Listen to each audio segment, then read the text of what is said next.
Do you think we're optimistic about our chances in MSC later on? Up against TLPH, against ONIC Philippines, do we have what it takes to beat them? Do we have what it takes to be competitive? And our expectations for MSC? You want to start first? Sure. I think, call me delusional, but I always think there is a chance. Yeah. Now, how big of a chance is a different situation here. I feel like it's decent, but it's definitely not like super high. Considering the fact that, like, obviously, PH right now, that grand finals was crazy, and they highlighted not just like, oh, the PH players are crazy, but also the decision making and all that, the synergy. I feel like they, considering the competition, because it was such a high level grand finals, they saw a lot of different like aspects of both teams kind of highlighted, and that's a scary thing to see as an Indonesian supporter here, because I feel like maybe due to the fact that we just don't have that intense of a competition, this is like the closest it's been, and even then, it's still somewhat.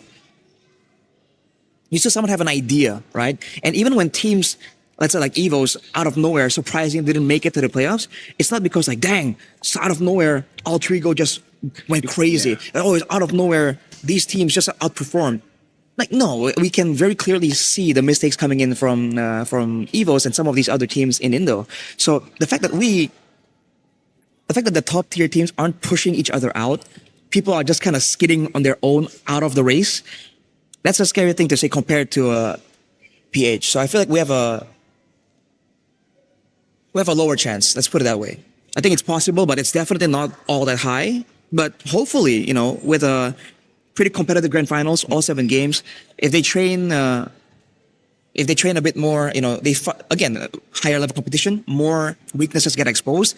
Maybe if they see these weaknesses now, these factors now, the draft, the game plans, if they can fix some of that now, improve more, I think it's still gonna be an interesting, an eventful performance by Indonesia in EWC. But I'm not gonna go out and say like, oh yeah, they're gonna win everything, you know. Not because I'm afraid of the backlash, you know. That's not it. It's just like objectively speaking here. Yeah, I think for me, it's quite similar. I think for ONIC, I think we have a shot. Like, ONIC are giving me vibes that, again, they are back to their prime again, and they probably can go up toe-to-toe against TLPH and ONIC Philippines. Even though it's going to be tough, again, because these two teams are definitely the stronger teams now on paper, if we take a look at, you know, the track record as well. Mm-hmm. But ONIC ID definitely have what it takes to be there, to maybe even beat some of these teams. For RRQ, it really depends on what version of RRQ are we getting? You know, are we getting finally a version that has let go of trying to prove people that prove to other people that they are not Dyron and EDOC centric, that Rins is just as good as Sans mechanically, stuff like that. If they feel like they are enough and they finally feel like they've identified those problems, identified their strong points, and can play to their strong points, I think we have a very scary RRQ coming to MSC.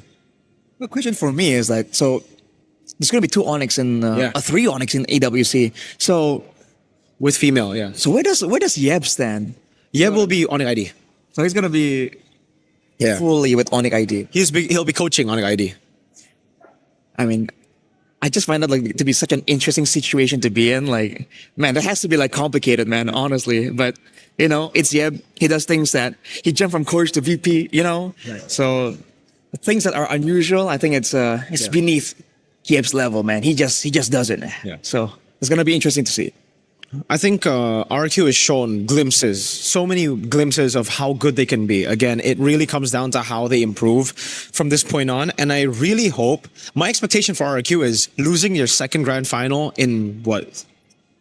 3rd time in a row, actually, because SPS MM, it was also them. So their 3rd grand finals in a row, I think should be good for them in a way. Yeah. Where they're like, okay, fuck, we're still not enough. We got to keep on improving. I just hope the hunger doesn't disappear. I hope they don't get demoralized by the 3 losses. Yeah. I hope this fuels them up even more. That's what I expect. Again, for Keskid, for NMM, for these players, I know they got that hunger, especially Dyron. He's never won. Even MDL, he lost in the grand finals. So Dyron's on a fucking hot streak of losing grand finals. With insane performances. I love Dyron. He's my favorite player on RRQ. Right now, it was Skylar before, but now it's Dyron. Dyron, you got to win it. All right, buddy. All right. My GOAT. Let's go. But yeah. So yes, I think we do have a shot. I think we are pretty good as well, even though, yeah, the PH teams was pretty scary. I'm gonna be, hey, DFYG gonna win everything. Super Ken, BTR by the way, BTR by the way. Anyways, all right. Last topic